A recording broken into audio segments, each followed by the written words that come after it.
In this video, we will be exploring the rank list tool in RezRATE. The only prep work is to ensure that enough evaluations have been completed to provide meaningful scores and comments. The rank list can be viewed in small, medium, or large to make working with short and long lists more manageable. Selecting a candidate from the list will reveal their details such as scores and awards, associated documents, spoken languages, hobbies, and evaluator feedback. Using this tool to facilitate group discussion will help you fine-tune your rank list. To make changes to the rank order, simply select a new rank position.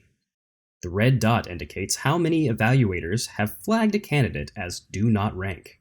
If you choose not to rank a candidate, simply click the Remove from Rank button. Each change is recorded so you can easily revert to an earlier version of the list. Quickly export the final list as a CSV file, ready for upload to the NRMP. This concludes our overview of the rank tool. We look forward to helping you have a successful recruitment season with RezRATE.